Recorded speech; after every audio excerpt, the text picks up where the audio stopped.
पुराने समय की बात है। किसी देश में एक राजा राज्य करता था।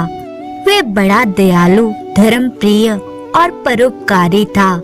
उस राजा का एक वजीर था जो राजा के विपरीत स्वभाव वाला था।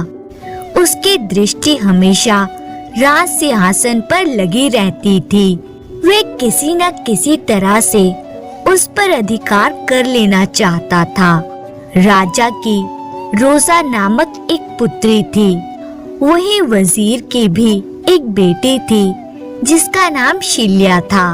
रोजा और शील्या में गहरी मित्रता थी। दोनों एक दूसरे के बिना रहने की कल्पना तक नहीं कर सकती थी, इसलिए उनका ज्यादातर समय साथ साथ बीतता था। आखिरकार एक दिन षड्यंत्र रचकर वजीर ने राजा को वहां से भागने को विवश कर दिया और स्वयं सिंहासन का अधिकारी बन बैठा। राजा ने अपने कुछ वफादार साथियों के साथ जंगल में जाने का निश्चय कर लिया। रोजा भी उनके साथ जाने की तैयारी करने लगी, लेकिन जाने से पहले वे एक बार अपनी सखी से मिलना चाहती थी। अतः वे अंतिम बार शील्या से मिलने आई। बिछड़ने की बात सोचकर दोनों की आंखों से आंसू बहने लगे।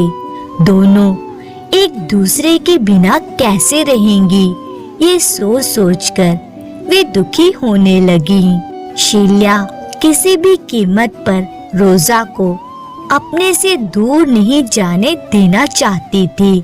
अतः वे हठ करते हुए बोली, यदि किसी ने तुम्हें मुझसे दूर करने की कोशिश की तो मैं अपने प्राण त्याग दूंगी। अंततः बेटी के हठ के आगे वजीर को झुकना पड़ा और उसने रोजा को शील्या के साथ रहने की इजाजत दे दी। बेटी की खुशी के लिए राजा ने भी उसकी बात स्वीकार कर ली और अकेला ही जंगल में चला गया। शुभ मुहूर्त में वजीर का राज्याभिषेक हुआ और वे देश का नया राजा घोषित हो गया। एक बार उस नगर में एक बहुत सुंदर युवक आया। उसकी कोमल देह, सौम्य चेहरा और मासूम आंखें हर किसी को अपनी ओर आकर्षित कर लेती थी। अभी उसकी उम्र अधिक नहीं थी, परंतु नगर में कदम रखते ही उसने शाही तलवार बाजों को तलवार के मुकाबले की चुनौती दे डाली। जिसने भी ये बात सुनी, उसके मुंह से युवक के लिए दर्द भरी ठंडी आह निकल गई। लोगों ने उसे समझाने की बहुत कोशिश की, लेकिन वे अपनी चुनौती पर अड़ा रहा। राजा ने उसकी चुनौती स्वीकार कर ली थी। फिर उसने एक द्वंद्व युद्ध का आयोजन किया, जिसमें युवक और शाही तलवार बाजों को अपना दमखम दिखाने का पूरा अवसर मिलना था। निर्धारित दिन पूरा नगर रंगभूमि में एकत्रित हो आया। मैदान के बीचों बीच वह युवक निर्भय सिंह की भांति खड़ा हुआ था। उसके सामने शाही तलवार बाज तलवार लिए उसका मस्तक काटने को आतुर हो रहे थे। इस द्वंद्व को देखने के लिए राजा के साथ रोजा और शील्या भी आई थी। युवक का साहस देखकर रोजा मन ही मन उसकी प्रशंसा कर रही थी, लेकिन उसे इस बात का भय भी था कि शाही तलवार बाजों के सामने यह युवक अधिक देर तक टिक नहीं पाएगा। उसका मन बार बार कह रहा था कि वह युवक के पास जाकर उसके हाथ से तलवार छीन ले और उसे अपने साथ यहाँ से कहीं दूर ले जाए।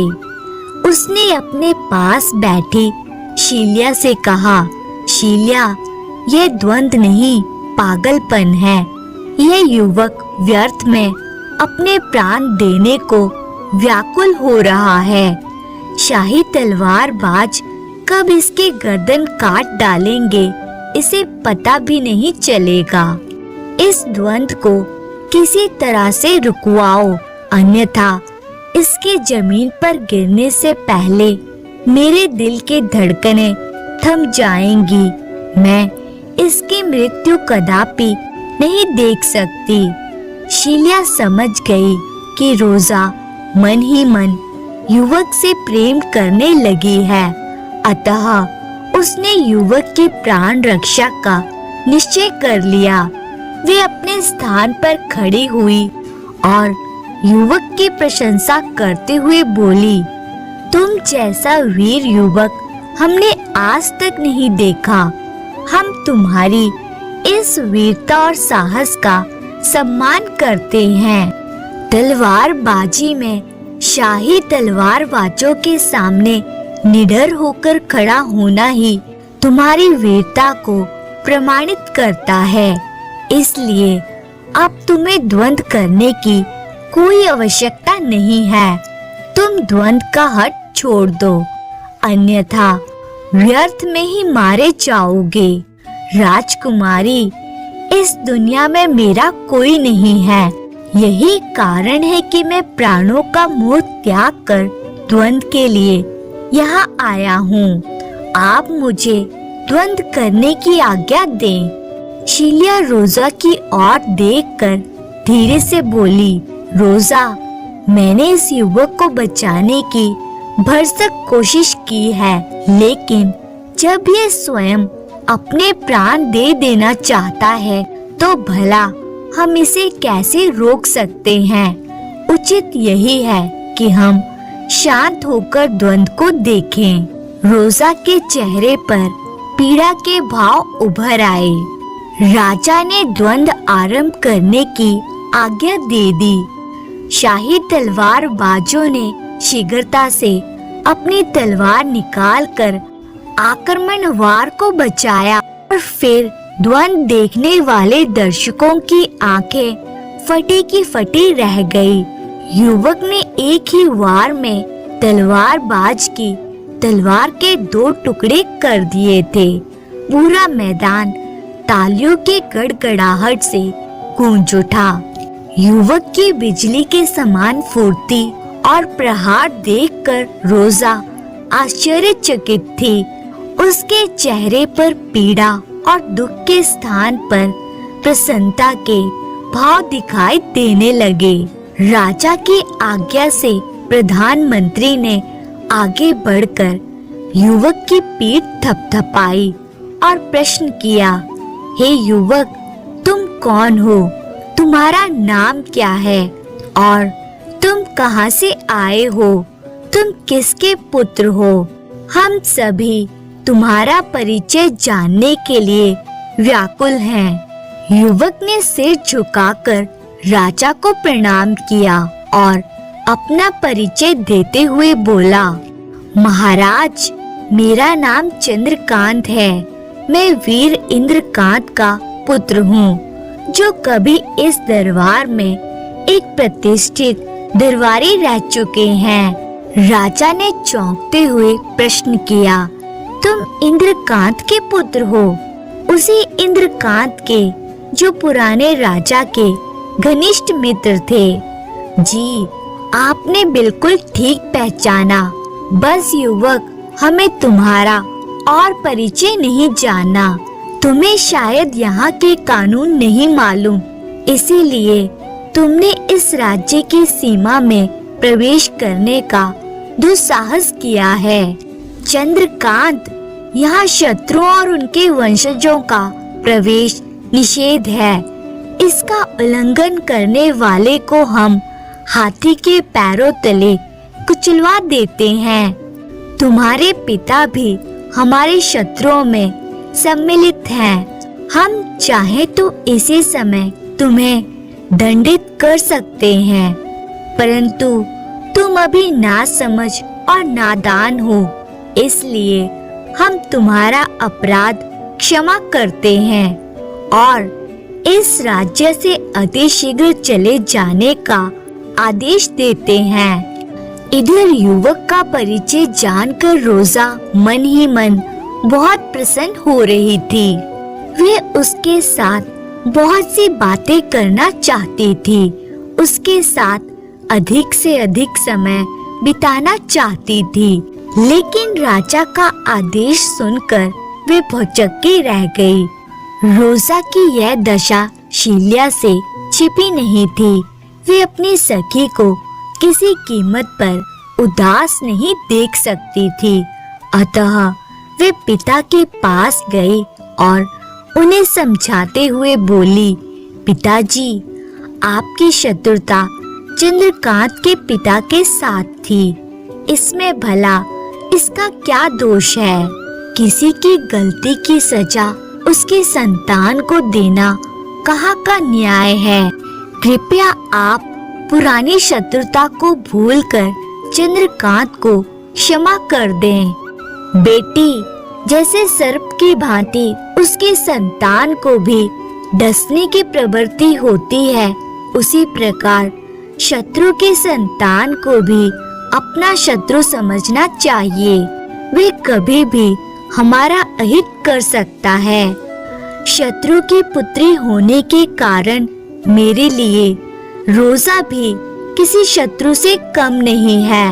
मैं केवल तुम्हारी खुशी के कारण उसे सहन कर रहा हूँ, नहीं तो मैं कब का उसे राज्य से बाहर निकलवा चुका होता।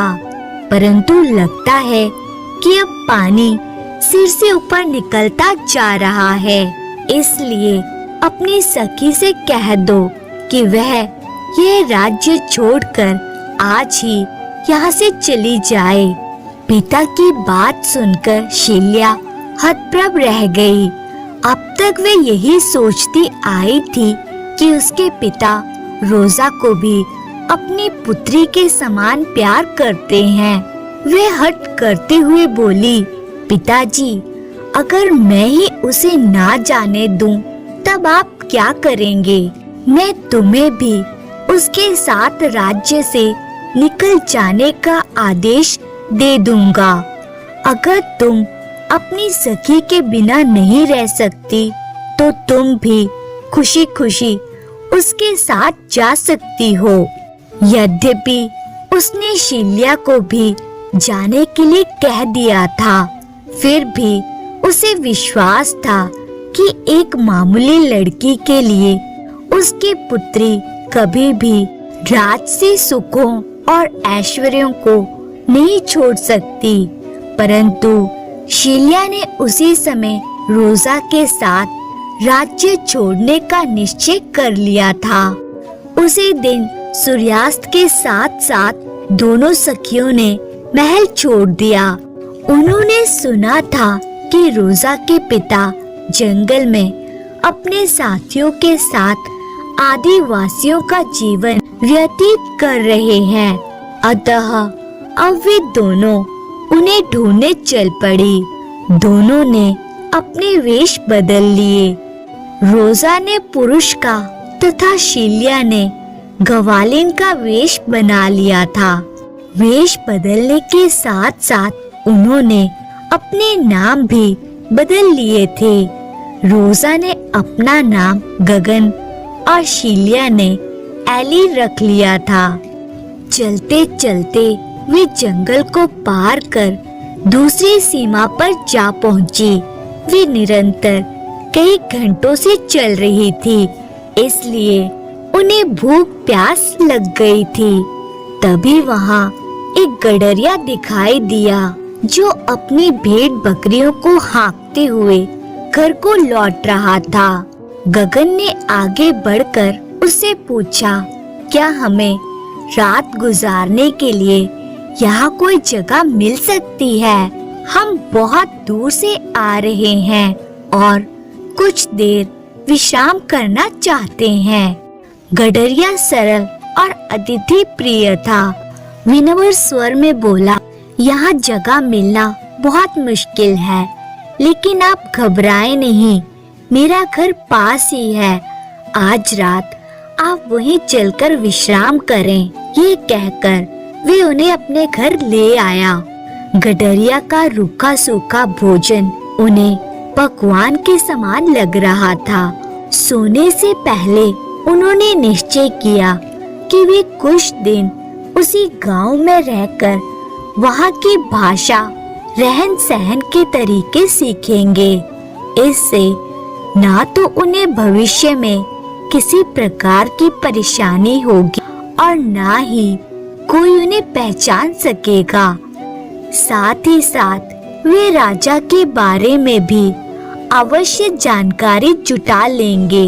इसके बाद वे दोनों लंबी तान कर गहरी नींद में सो गए।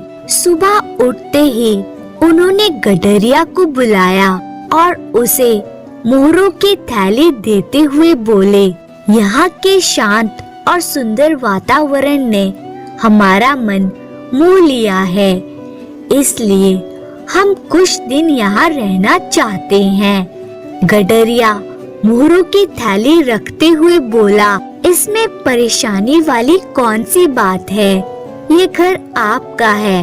गडरिया के जाने के बाद दोनों तैयार हुए और घूमने के लिए बाहर निकले। वहाँ रोजा को प्रत्येक वृक्ष और चट्टान पर अपना नाम लिखा दिखाई दिया। उसे बहुत आश्चर्य हो रहा था। रोजा समझ गई कि अवश्य ये कार्य चंद्रकांत का है और एक दिन उसे पहाड़ों पर चंद्रकांत दिखाई दे गया। वे रोजा को पुकारते हुए भटक रहा था। रोजा ने सोचा कि अभी स्वयं को उसके समक्ष प्रकट करने का उचित अवसर नहीं है। वे उसके पास जाकर बोली, हे युवक, इस भयंकर वन में तुम किसे पुकारते फिर रहे हो? ये रोजा कौन है? चंद्रकांत ने नजर उठाकर गगन को देखा। एक पल के लिए उसे लगा कि शायद उसने उसे कहीं देखा है, परंतु दिमाग पर बहुत जोर देने के बाद भी उसे कुछ याद नहीं आया।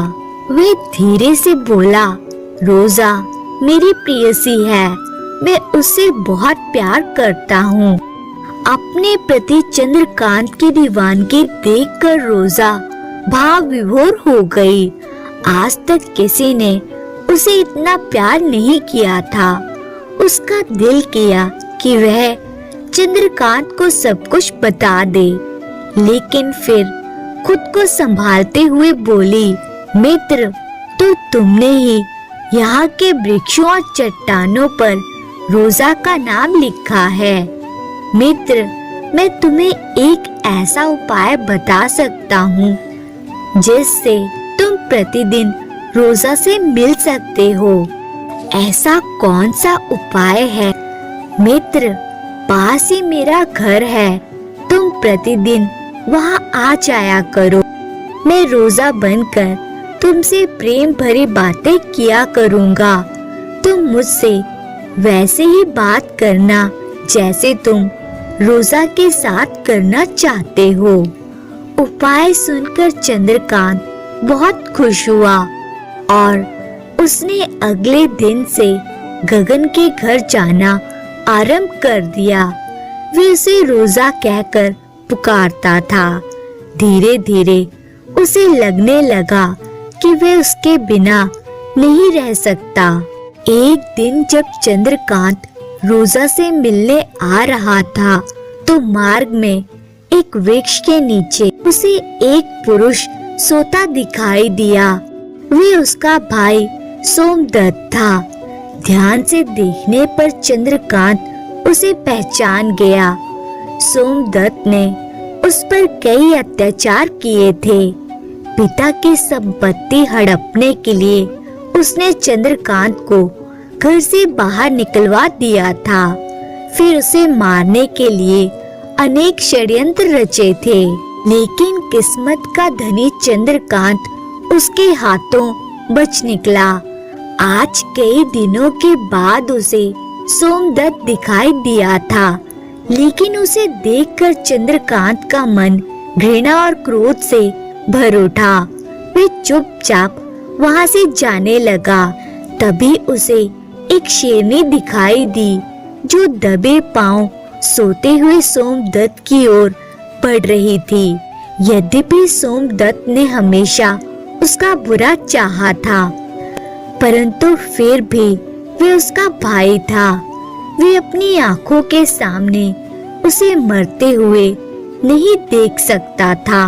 उसने बिना एक पल की देरी किए तलवार निकाली और शेरनी पर आक्रमण को तैयार हो गया। उसने तलवार शेरनी के पेट में घुसेड़ दी। एक भयंकर गर्जना करके शेरनी वहीं ढेर हो गई। इसी बीच सोमदत्त की आंख खुल गई थी। सारी बात समझ में आते ही उसका मन पश्चाताप से भर उठा। वे चंद्रकांत के पैरों में गिर पड़ा और अपने पापों की क्षमा मांगने लगा। उसके बहते आंसू देखकर चंद्रकांत के मन का मैल भी धुल गया। उसने उसे गले से लगा लिया। क्योंकि चंद्रकांत बुरी तरह से जख्मी हो गया था, इसलिए उसने रोजा को वही बुलाने के लिए सोमदत्त को भेज दिया। इधर रोजा और शील्या बड़ी बेसब्री से चंद्रकांत के आने की प्रतीक्षा कर रही थी। कुछ देर बाद सोमदत्त ने उनके घर में प्रवेश किया और सबसे पहले उसने एली को देखा। उसके रूप सौंदर्य ने सोमदत्त को मोहित सा कर दिया था। एली का भी कुछ ऐसा ही हाल था। रोजा एक ओर खड़ी दोनों को देख रही थी। वे समझ गई कि एली को भी उसका मनपसंद जीवन साथी मिल गया है। रोजा ने सोमदत्त से उसका परिचय पूछा। मेरा नाम सोमदत्त है, मैं चंद्रकांत का भाई हूँ। उसे एक शेरनी ने घायल कर दिया है। इस समय वह पहाड़ की चोटी पर बैठा आप लोगों की प्रतीक्षा कर रहा है। आप जल्दी से मेरे साथ वहाँ चलें। तत्पश्चात तीनों शीघ्रता से चंद्रकांत के पास पहुँचे। रोजा ने उसके घाव पर मरहम पट्टी की। वही अवसर देखकर सोमदत्त ने चंद्रकांत से कहा कि वह एली से प्यार करने लगा है और उससे विवाह करना चाहता है। चंद्रकांत प्रसन्नता से भर उठा, लेकिन सहसा उसके चेहरे पर उदासी छा गई। वे दुखी स्वर में बोला, सोमदत्त, तुम कितने भाग्यवान हो। तुम जिसे प्रेम करते हो वे तुम्हारे पास है। ना जाने मेरी रोजा कहाँ होगी। गगन बोला, इसका मतलब यह है कि तुम मुझे अपनी रोजा नहीं मानते हो। चंद्रकांत, सब नजरों का खेल होता है। यदि तुम चाहो तो मैं तुम्हारी वास्तविक रोजा बन सकती हूँ। यह कहकर गगन ने अपना पुरुष वेश उतार फेंका। चंद्रकांत आश्चर्य से भर उठा। इस प्रकार दोनों प्रेमियों का मिलन हो गया। फिर शील्या ने उन दोनों भाइयों को अपने वहां आने का प्रयोजन बताया। चंद्रकांत महाराजा के ठिकाने के बारे में अच्छी तरह से जानता था। वे सभी को साथ लेकर उनके पास पहुंच गया। इसके बाद शील्या ने उनका दोनों युवकों से परिचय करवाया। अपने मित्र के पुत्रों को देखकर महाराज बड़े प्रसन्न हुए। इससे अधिक प्रसन्नता उन्हें तब हुई जब उन्हें पता चला कि चंद्रकांत रोजा से और सोमदत्त शील्या से विवाह करना चाहते हैं। और फिर अगले ही दिन महाराज ने विधि पूर्वक दोनों प्रेमी जोड़ों को विवाह के सूत्र में बांध दिया। दोनों नवविवाहित जोड़े जब महाराज का आशीर्वाद ले रहे थे, तभी वहाँ एक दूत आया। उसके पास एक पत्र था महाराज पत्र पढ़ने लगे। उसमें लिखा था, महाराज, कुछ दिन पूर्व आपकी हत्या के उद्देश्य से मैं वन में आया था। यहाँ मेरी भेंट एक साधु से हुई। उनके ज्ञान वर्धक उपदेशों और दर्शन मात्र से मेरी आंखें खुल गई। जिस लोभ और मोह में फंसकर मैंने आपके साथ विद्रोह करने का पाप किया था, मेरे मन ने उन्हें त्याग दिया है। ना तो मुझ में मोह बाकी है और मेरा मन पूरी तरह से विरक्त हो चुका है। अतः महाराज, मैं आपको आपका राज्य सौंपकर अपना बाकी जीवन ईश्वर भक्ति में बिताना चाहता हूँ। आशा है मेरे अक्षम्य अपराधों को क्षमा करके आप मुझे क्षमा कर देंगे। पत्र मिलते ही आप वापस लौट आएं और मुझ पापी को प्रायश्चित का अवसर दें। आपका सेवक। इस पत्र ने उस अवसर को और प्रसन्नता से भर दिया। महाराज की छीनी हुई सारी खुशियाँ उन्हें पुनः प्राप्त हो गईं। अगर आप लोग को कहानी अच्छा लगा हो तो लाइक सब्सक्राइब जरूर करें, साथ में कमेंट करें। धन्यवाद।